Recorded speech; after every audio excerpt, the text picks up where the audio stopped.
before your throne. Glorious, glorious, beautiful, excellent God, I bow before your throne. Alléluia. Beautiful. Nous voulons parler sur le thème de l'onction et les anges. Before your throne. L'onction et les anges. L'onction et les anges.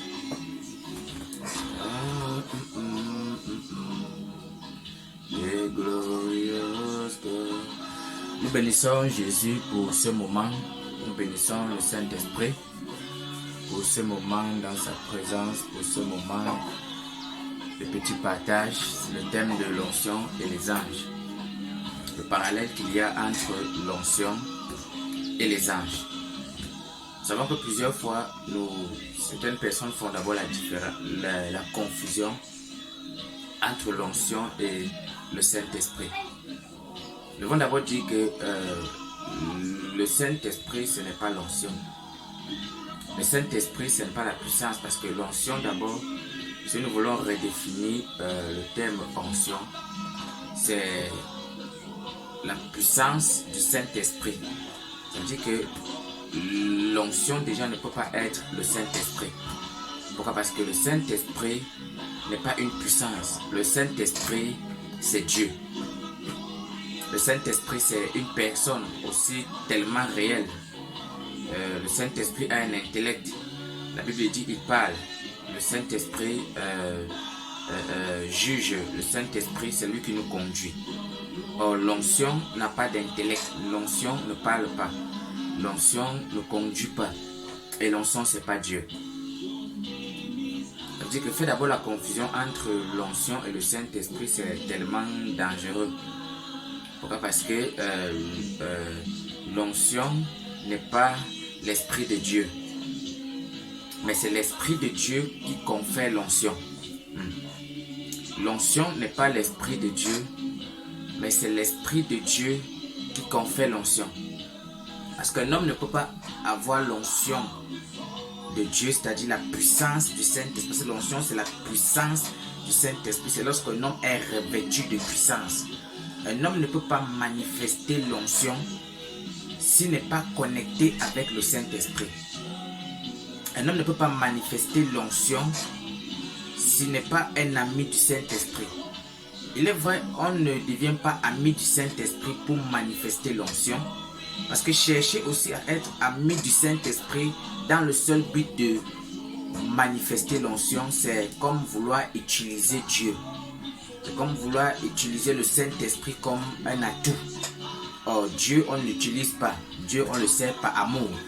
Dieu, on le sait juste à cause du fait qu'il nous a aimés les premiers. Dans Jean chapitre 3, verset 16, la Bible dit c'est parce que Dieu a tellement aimé le monde qu'il a envoyé son Fils mourir. Ça veut dire qu'il s'est fait chair lui-même pour venir mourir pour nous. Ça veut dire on n'aime pas Dieu par intérêt. On n'aime pas le Saint-Esprit pour l'onction. Mais ce qui est sûr, un homme qui aime Dieu, qui aime le Saint-Esprit, va forcément marcher dans l'onction de l'Esprit.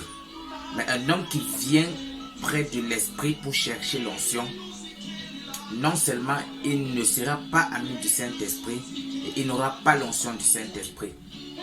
Alléluia. Nous voulons parler sur le thème de l'onction et les anges.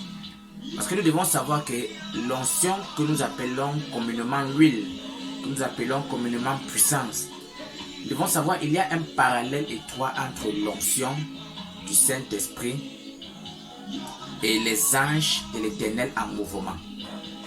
Pourquoi? Parce que nous devons aussi savoir que la Bible dit dans le livre de Hébreux, chapitre 1, verset 14, que les anges sont des esprits au service de Dieu, envoyés pour faire une œuvre particulière auprès de ceux qui sont appelés pour le salut.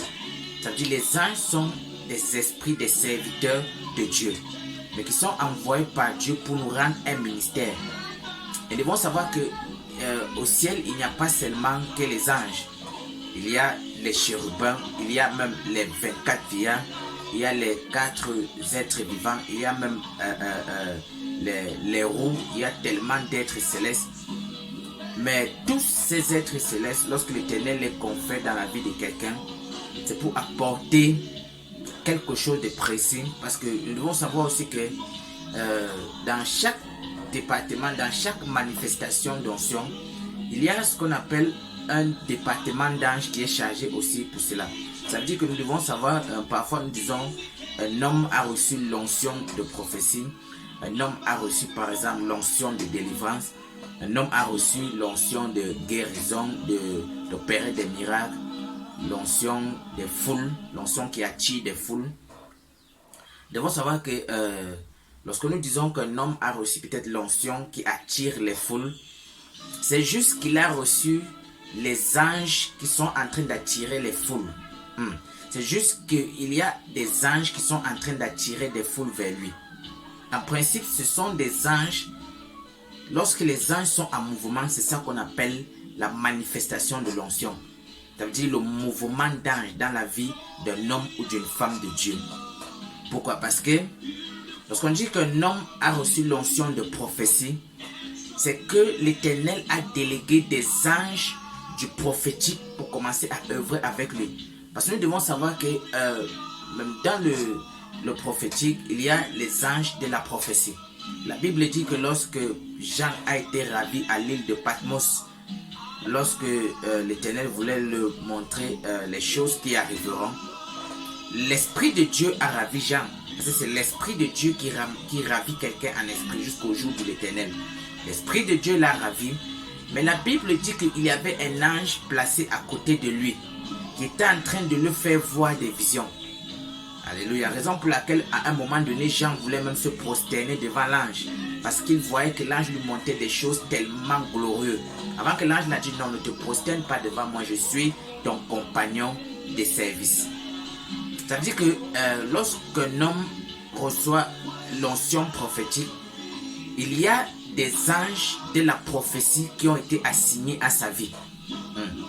Lorsqu'un homme reçoit l'onction de la délivrance, en principe, il y a des anges de la délivrance qui l'aident lorsqu'il rend ministère dans l'œuvre de la délivrance. Devons voir, il y a parfois dans le monde, dans un langage, on dit un tel homme ou telle femme n'a pas l'onction. On dit tel homme de Dieu, telle femme de Dieu n'a pas l'onction sur tel domaine.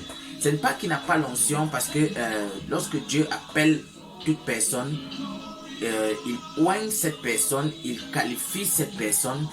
Mais pourquoi on a souvent tendance à dire cette personne n'a pas l'onction de telle chose? C'est juste que soit les anges de ce domaine peuvent ne pas être en mouvement. Parce qu'il est possible qu'un homme est appelé à manifester, par exemple dans le domaine de la délivrance, par exemple dans le domaine du prophétique, mais les anges assignés pour l'aider dans ce ministère, parce que la Bible dit ils sont des esprits au service de Dieu envoyés pour un ministère, pour rendre ministère. Les anges peuvent ne pas être en mouvement. Ça veut dire que si les anges de la prophétie ne sont pas en mouvement autour d'un homme ou d'une femme de Dieu, il ne manifestera pas l'onction prophétique. Si les anges de la délivrance ne sont pas en mouvement autour d'une personne, cette personne ne manifestera pas la délivrance, même si elle est appelée à manifester dans le ministère de délivrance. Il y a plusieurs choses. On va remarquer que un homme peut ne pas manifester dans un domaine, pas parce que Dieu ne l'a pas appelé dans le domaine, mais peut-être il peut arriver que soit l'ange n'est pas en mouvement, soit l'ange qui devait l'aider, le soutenir dans ce domaine a été peut-être même bloqué. Parce que nous devons savoir que même le roi des Perses peut bloquer un ange. La Bible dit dans le dernier chapitre, dit que lorsqu'il a prié, l'ange était venu avec une réponse, mais le roi des Perses l'a bloqué. Ça veut dire que le roi des Perses peut bloquer l'ange qui était assigné pour œuvrer avec une personne dans le domaine de la délivrance, dans le domaine du miraculeux, dans le domaine du prophétique. Plus un homme monte dans une onction, ça dit que les anges dans ce domaine deviennent soit plus nombreux, soit plus autoritaires. Parce que même dans le ministère des anges, il y a ce qu'on appelle les classes des anges. Chaque ange n'a pas le même niveau dans l'esprit. Parce qu'un chérubin n'est pas au même niveau qu'un ange simple. Un séraphin n'est pas au même niveau qu'un ange. Ça veut dire que dans le règne de l'esprit, il y a plusieurs catégories d'anges. Il y a des chérubins, il y a des séraphins, il y a même les principautés qui sont des anges. Il y a même des trônes, les anges qu'on appelle des trônes. Il y a une multitude d'anges avec, il y a même des dignités, les anges qu'on appelle des dignités. Plus un homme a plus certaines qualités d'anges, certaines classes d'anges sont au service, sont en mouvement, sont en œuvre avec un homme ou une femme de Dieu, plus cette personne manifestera une autorité dans ce domaine. Alléluia. Nous allons lire un passage pour montrer le lien entre l'onction et les anges. Pourquoi? Parce que le problème que nous avons plus en tant que chrétiens, c'est dans l'optique où nous, en tant que chrétiens, la majorité des chrétiens connaissent plus l'œuvre des démons que l'œuvre des anges dans leur vie. Ça veut dire qu'il est plus probable pour un chrétien de connaître comment les démons œuvrent que de connaître comment les anges œuvrent. Ça veut dire que lorsqu'un chrétien parle des démons, il se sent tellement à l'aise. Mais tu vas voir certains chrétiens, lorsque tu parles des anges, il dit non, tu veux remplacer le Saint-Esprit avec l'ange. Non, le Saint-Esprit est l'Esprit de Dieu, il est Dieu. L'ange est le serviteur du Saint-Esprit. Mais nous devons, tant que tu ne connais pas exactement comment ceux qui sont envoyés pour t'aider dans le ministère fonctionnent, il y aura un problème. Ça veut dire que tu vas plus connaître tes ennemis que tes alliés. Et il y a quelque chose que nous devons savoir, ce que tu ne connais pas, tu ne manifestes pas. Si tu ne connais pas qu'il y a des anges de la délivrance qui existent, tu ne manifesteras pas l'onction de la délivrance. Si tu ne connais pas qu'il y a les anges prophétiques qui existent, tu ne manifesteras pas l'onction prophétique. Ou bien tu manifesteras à un certain niveau. Parce que tu ne réaliseras même pas que pendant que tu rends ministère, il y a toute une armée céleste qui rend ministère avec toi dans le domaine où tu es en train d'exercer. Alléluia. Nous devons voir quelque chose dans le livre de Luc chapitre 4, à partir du verset 1. La Bible dit que lorsque l'Éternel Jésus est sorti du Jourdain, lorsqu'il a été baptisé par Jean le Baptiste, la Bible dit Jésus était rempli du Saint-Esprit. Luc chapitre 4 verset 1, la Bible dit Jésus est rempli du Saint-Esprit, fut conduit au désert. Ça veut dire lorsque Jésus est sorti du Jourdain, il était rempli du Saint-Esprit. Depuis même la naissance, Jésus était rempli du Saint-Esprit parce que lorsque l'ange Gabriel avait visité Marie, il avait dit voici, tu es bien heureuse, tu enfanteras celui-là qui va venir sauver le monde, il sera rempli du Saint-Esprit. De la même chose que lorsque Gabriel avait visité Zacharie, le père de Jean, il avait dit voici ta femme sera enceinte et elle portera dans son sein un enfant qu'on appellera Jean. Et il sera rempli du Saint-Esprit, l'Esprit de Dieu sera avec lui. Ça veut dire que lorsque Jésus arrivait sur la terre, il était totalement rempli du Saint-Esprit, du fait qu'il était même Dieu.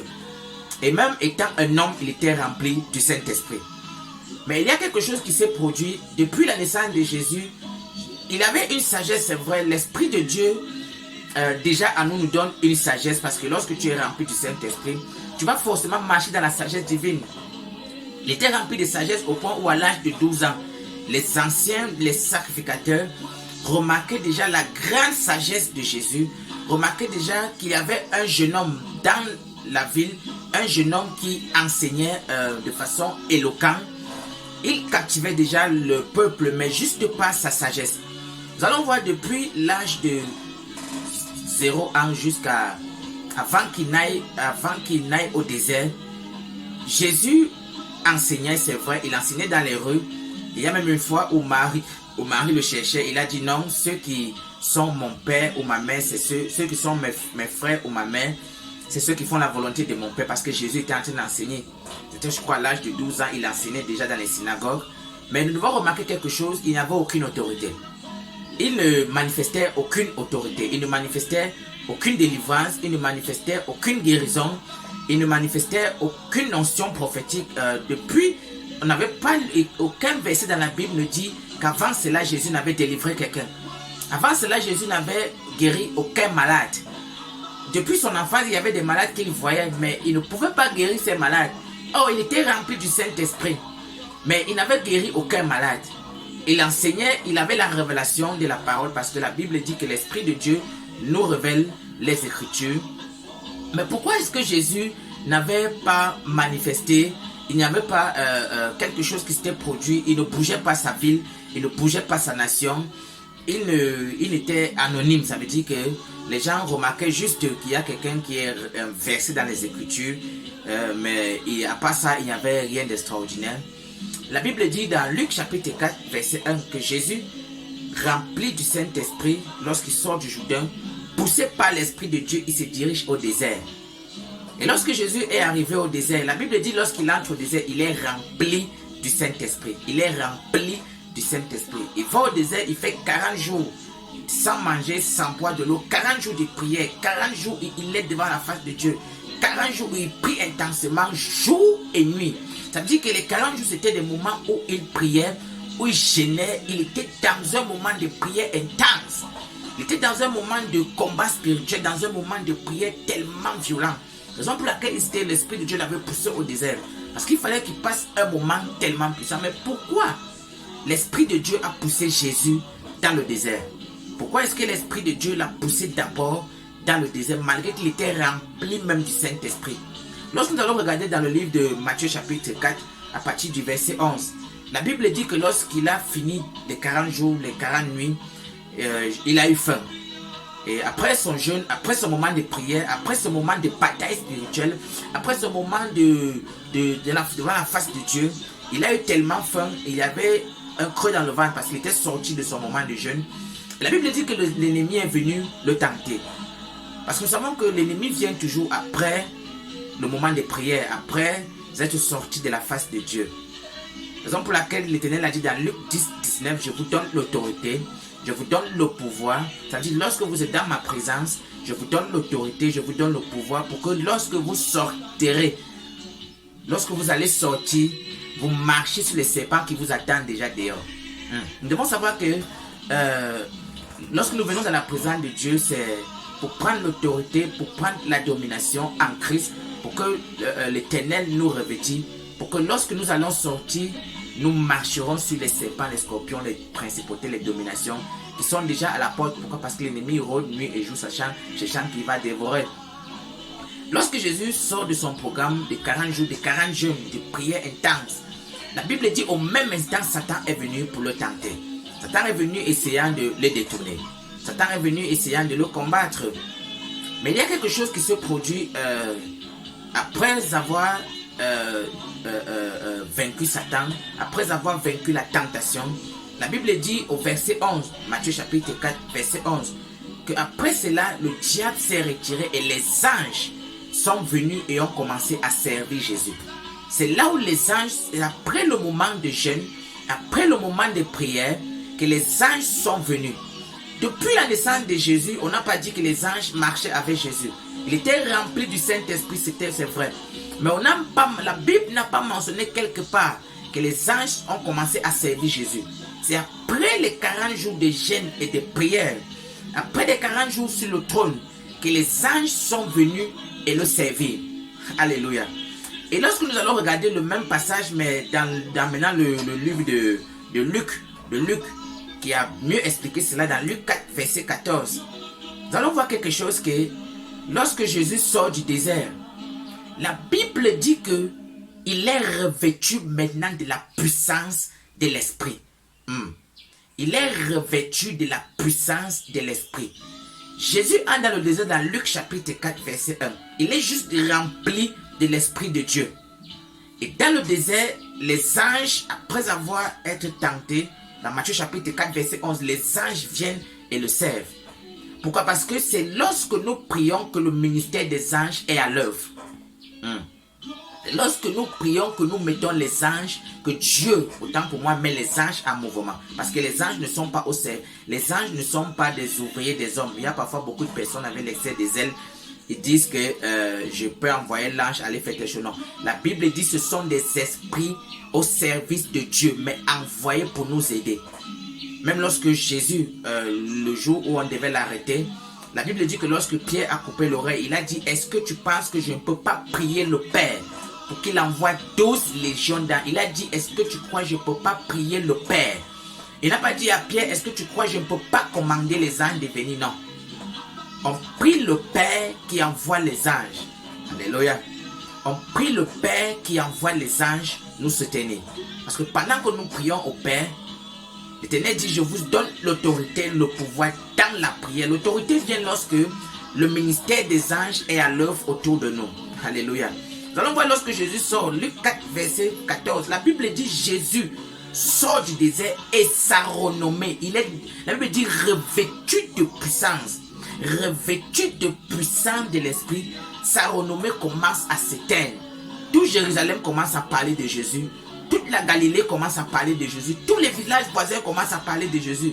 Mais Jésus est entré au désert 40 jours avant, personne ne parlait de lui. Il est entré 40 jours avant, personne ne le connaissait. On connaissait seulement qu'il est versé dans les Écritures. Il est entré 40 jours avant, sa renommée, il n'influençait personne. Il n'y avait pas un tumulte autour de sa personnalité. Pourquoi? Parce qu'il n'opérait pas des choses dans les rues. Mais dès que Jésus sort du désert, les démons commencent à fuir. Il commence à guérir les paralytiques. Il commence à ouvrir les yeux des aveugles. Il commence à ressusciter des morts. Le même Jésus qui est entré, qui n'avait pas de renommée, il sort, il a la renommée. Mais Jésus en entrant était rempli du Saint-Esprit, mais il n'était pas revêtu de puissance. Mais lorsqu'il sort du désert, il est revêtu de la puissance de l'Esprit. Là, on voit qu'il y a quelque chose qui s'est passé dans le désert. Dans le désert, les anges sont venus et ont commencé à servir Jésus. Et les anges qui l'ont servi ne l'ont plus quitté. Raison pour laquelle lorsqu'il rencontre Nathanaël, il dit à Nathanaël, tu verras bientôt, je crois c'est Jean chapitre 1 à partir du verset 20, 21, 22. Il dit, tu verras dès lors les anges monter et descendre. Oh, il dit les anges monter et descendre sur la tête du Fils de l'homme. Il a peut-être des anges descendre et monter. Pourquoi il dit les anges monter et descendre? Parce que les anges étaient déjà avec lui. Ceux qui sont là peuvent juste d'abord monter avant de redescendre. Parce qu'au désert, les anges étaient déjà venus. Et les anges ne l'ont plus quitté. C'est là où on dit Jésus revêtu de puissance. Parce que nous savons que l'onction, c'est la puissance de cet esprit en œuvre. L'onction, c'est la puissance de Dieu en œuvre. Mais Jésus sort. Jésus, les anges le servent. Et directement, on dit il est revêtu de puissance. Ça veut dire qu'il y a un lien entre l'onction de Dieu et le mouvement des anges en œuvre. Il y a un lien entre l'onction de Dieu et les anges en mouvement. Parce que Jésus, j'avais dit, un homme peut être rempli du Saint-Esprit, mais ne pas manifester l'onction. Aïe, aïe, aïe. Un homme peut être rempli, parce que vous savez que Dieu c'est un Dieu de justice, Dieu c'est un Dieu d'ordre. L'Esprit de Dieu c'est Dieu. L'Esprit de Dieu c'est Dieu. Tu peux connaître Dieu, tu peux être un enfant de Dieu, mais tu ne manifestes pas l'onction. Ça veut dire que tu peux porter l'Esprit de Dieu. Le fait que nous sommes enfants de Dieu, nous portons Dieu en nous.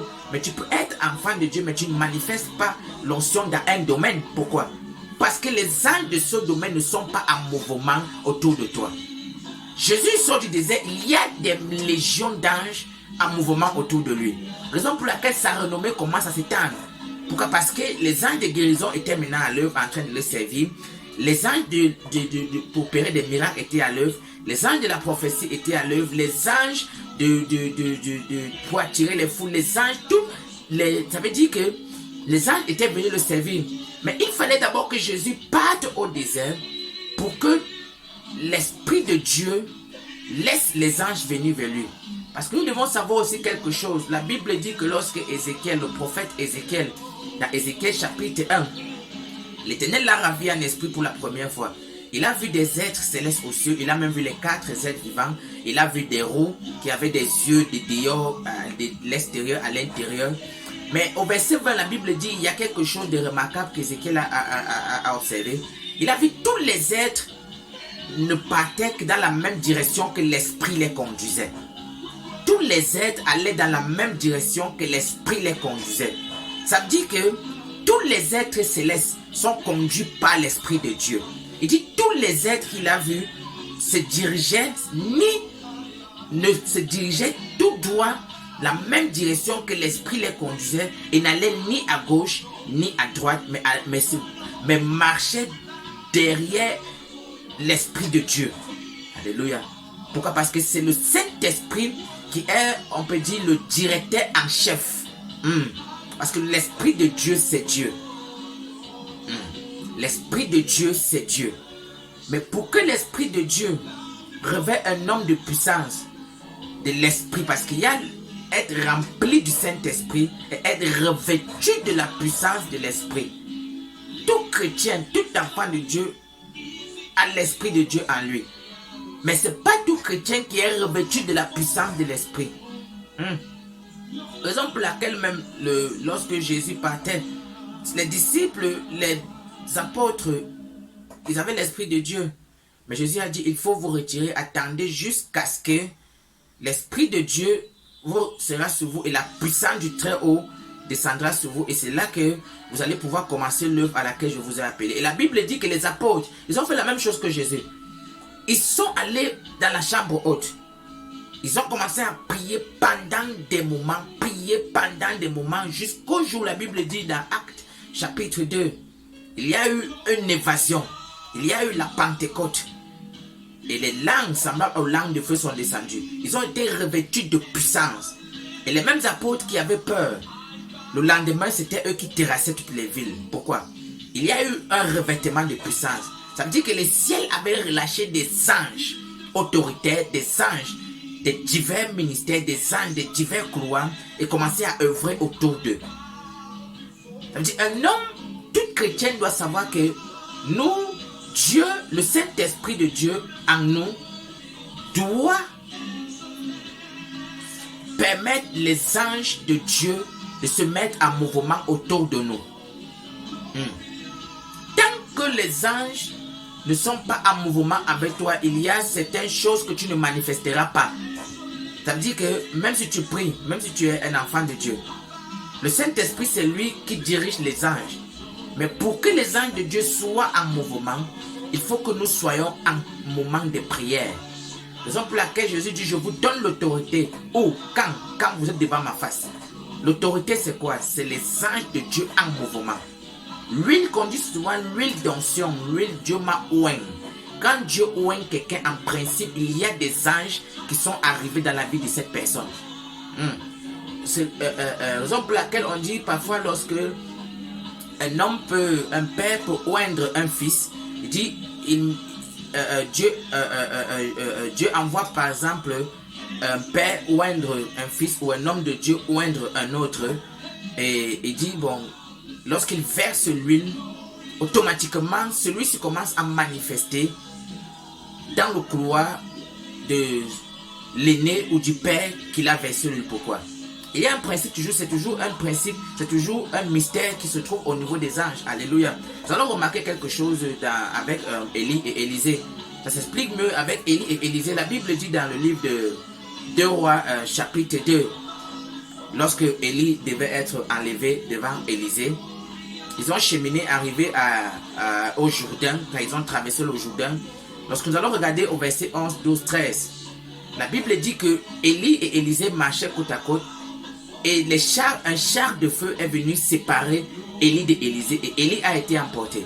Mais lorsque Dieu, parce que les yeux d'Élisée étaient déjà ouverts, Élisée était déjà qualifié pour être un prophète voyant. Lorsqu'il a vu comment les chars, il a vu tout un char, ça veut dire des anges portaient Élie, un char entouré d'anges était en train de porter Élie. Il a crié, mon père, char d'Israël avec sa cavalerie.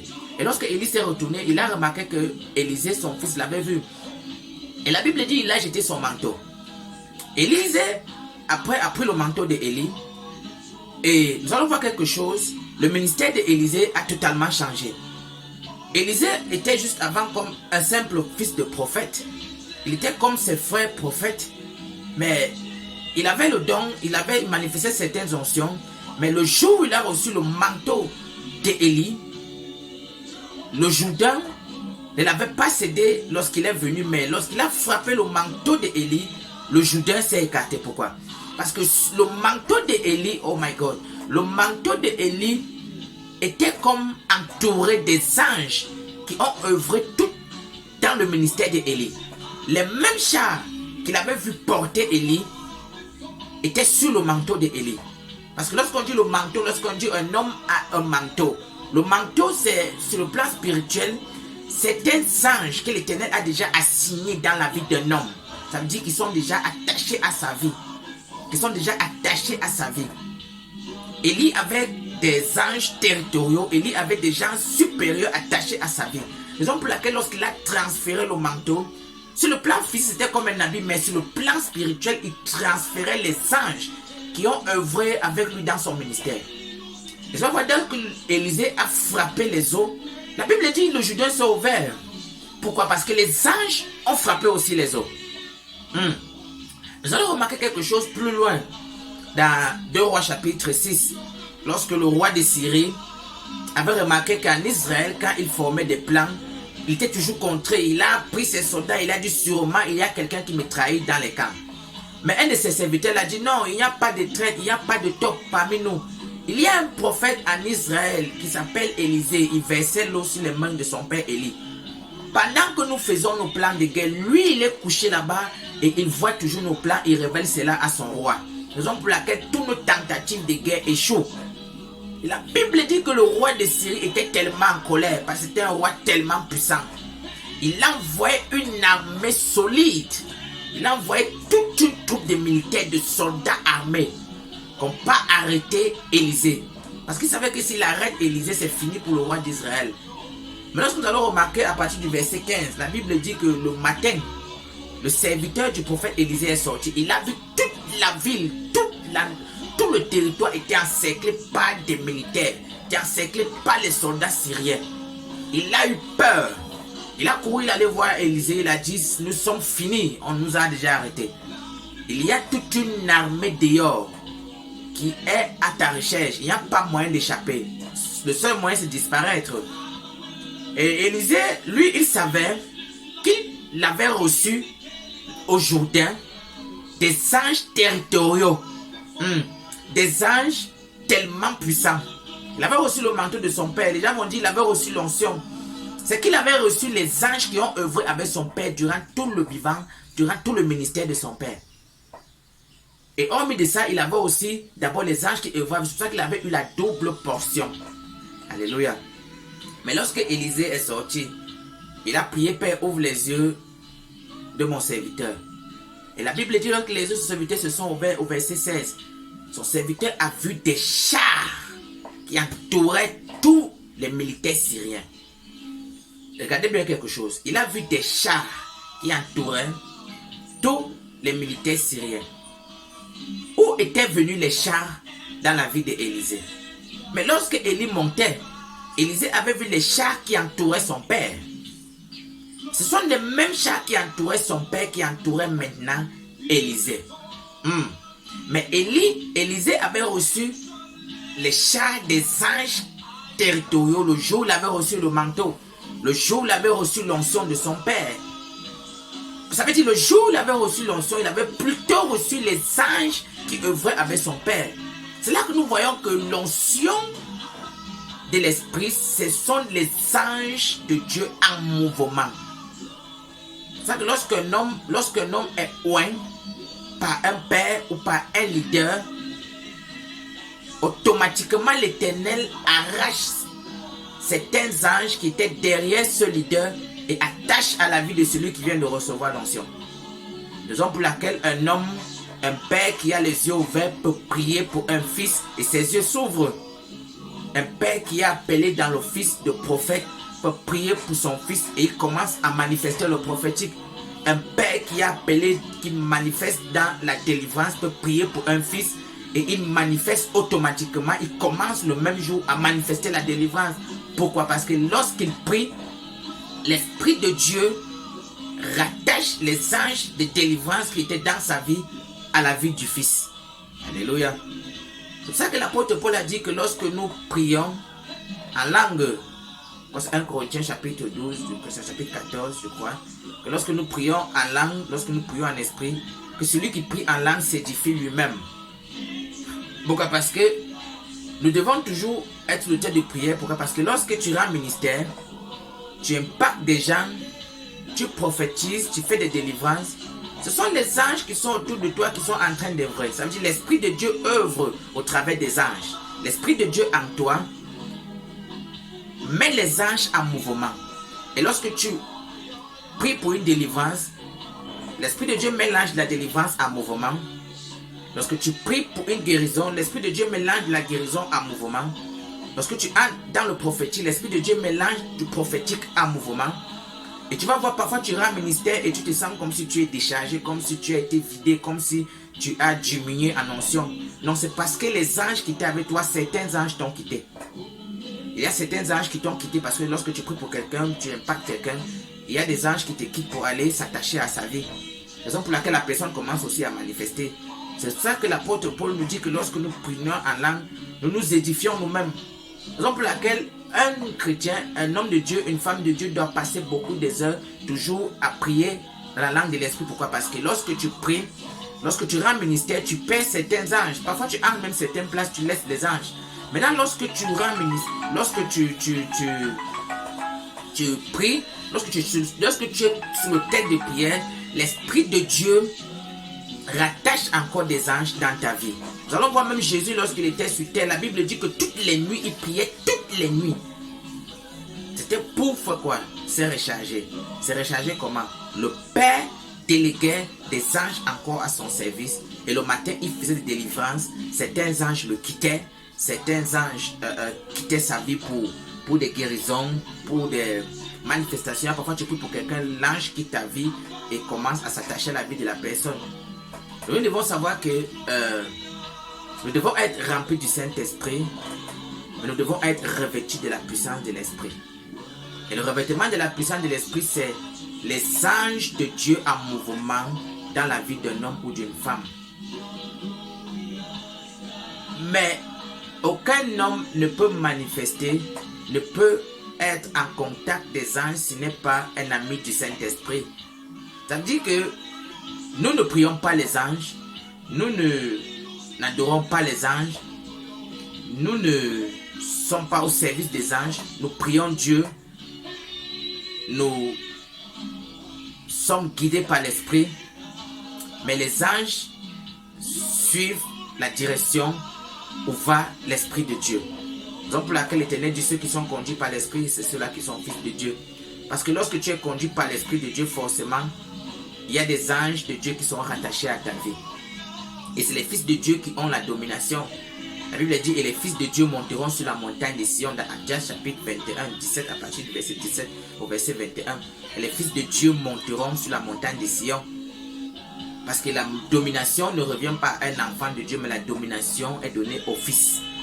Tant qu'un homme, une femme est enfant de Dieu, il n'aura pas la domination.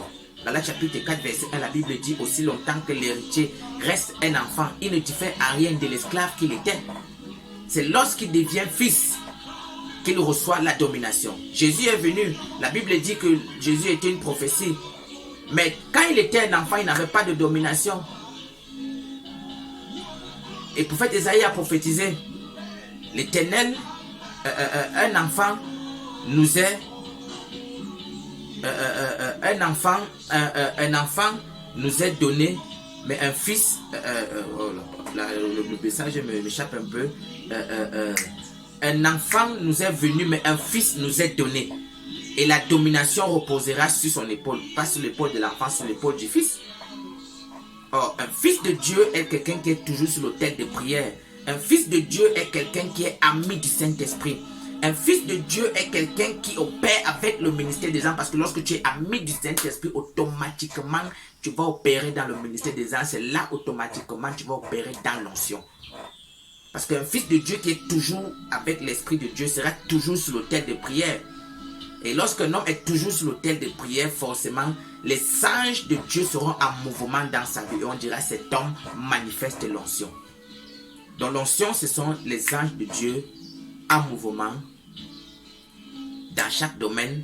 Il y a des anges de la délivrance, il y a des anges de la guérison, il y a des anges du prophétique, il y a des anges du miraculeux. Nous devons nous attacher au Saint-Esprit, mais ne t'attache pas au Saint-Esprit parce que tu dis il faut que je sois ou un homme. Attache-toi au Saint-Esprit pour être son ami. Parce que dans l'amitié, l'amitié sincère est plus mieux que le commerce. Si tu t'attaches au Saint-Esprit pour avoir l'onction, c'est un peu comme une amitié de commerçant. Mais si tu t'attaches au Saint-Esprit parce que tu l'aimes, parce que tu aimes sa merveilleuse personne, ça c'est l'amitié sincère. Automatiquement, tu jouiras des bienfaits du Saint-Esprit. Tu jouiras de la main de Dieu. Et la main de Dieu qui est encore le mouvement des anges à l'œuvre. Nous bénissons Jésus pour ce message. Et nous prions que pendant que nous nous attachons au Saint-Esprit, pendant que nous sommes sur l'autel de prière, que l'Éternel relâche les anges de notre ministère, les anges de nos vies. Nous devons savoir aussi que l'ange de ton ministère peut être bloqué. Un ange peut être assigné à ta vie, mais Satan le retient. Un ange peut être relâché du ciel pour être assigné à ta vie et Satan le retient. Le roi de Perse a retenu l'ange qui était relâché pour répondre Daniel. Ça veut dire que pendant que nous prions, nous devons aussi prier que tout endroit où nos anges, où les anges que Dieu a envoyés pour nous aider dans le ministère, pour nous aider dans la délivrance, pour nous aider dans la guérison, pour nous aider dans le prophétique, tout endroit où ils sont maintenus en captivité, parce qu'il est possible qu'un ange a été relâché depuis le ciel pour t'aider, pour te faire monter dans le prophétique, monter dans la délivrance, monter dans la guérison. Mais le roi des Perses le retient, les esprits familiers le retiennent, les hôtels le retiennent. Ça veut dire qu'il faut aussi demander au Saint-Esprit de relâcher les anges, mais aussi prier que tout endroit où ceux-là même, les anges qui ont été déjà assignés, ont été retenus, qu'ils soient libérés en captivité. Parce que tant que l'ange qui avait été envoyé pour te soutenir dans la délivrance, dans le prophétique, dans la guérison et en captivité, tu ne manifesteras jamais cette onction. Alléluia. Parfois, il y a certaines personnes que Dieu a même déjà relâché des anges pour la délivrance dans leur vie, des anges du prophétique dans leur vie, mais ils ne manifestent pas cette onction. Pas parce que Dieu ne les a pas déjà donnés, mais parce que le roi des Perses, parce que peut-être les esprits familiers, parce qu'il y a des forces qui se sont levées, les forces des hommes qui se sont levées et ont bloqué le passage pour que les anges ne puissent jamais entrer en connexion avec eux. Et tu vas voir, ils ne manifestent jamais quelque chose que Dieu a déjà relâché. Alléluia. Mais nous prions que l'Éternel, que tout endroit où les anges de nos vies, les anges de nos ministères, les anges de nos destinées ont été pris en captivité, que l'Éternel commence à briser les captivités au nom de Jésus. Que tout endroit même où le roi des Perses, où les esprits des eaux, les esprits familiers, les hôtels les ont bloqués, que le feu du Saint-Esprit commence à briser les captivités, briser les chaînes. Et que là où nous avons eu des limites, que l'Esprit de Dieu, que l'Éternel dans sa grande miséricorde, parce qu'il est écrit, ce n'est ni par notre force, ni par notre puissance, c'est pas l'Esprit de Dieu, c'est l'Éternel dans sa miséricorde qui nous revêt, c'est l'Éternel dans sa miséricorde l'Éternel dans sa miséricorde qui relâche des anges, parce que les anges sont des esprits à son service. Nous prions que l'Éternel dans sa miséricorde relâche encore des anges suprêmes, relâche encore des anges en autorité, relâche encore des anges du prophétique, relâche encore des anges de la délivrance, les anges du miraculeux, les anges de la guérison, les anges qui attirent les fous, les anges qui attirent les rois dans nos vies. Nous bénissons Jésus parce que nous croyons qu'il est le Dieu qui agit. Que l'Éternel te bénisse, toi qui nous as suivis aujourd'hui. Que l'Éternel te comble et que là où les anges de ta destinée, les anges de ton ministère étaient pris en captivité, que l'Esprit de Dieu commence à briser les chaînes, que le feu du Saint-Esprit commence à briser les captivités. Nous t'aimons, nous prions que l'Éternel te fasse du bien. Reste connecté. Tu as des questions, si tu as des préoccupations, nous sommes ouverts à toute préoccupation, nous sommes ouverts à tout questionnement selon la mesure de grâce que l'Esprit de Dieu nous fera. Nous t'aimons, sois béni, que ta famille demeure bénie, que ta vie demeure bénie. Shalom.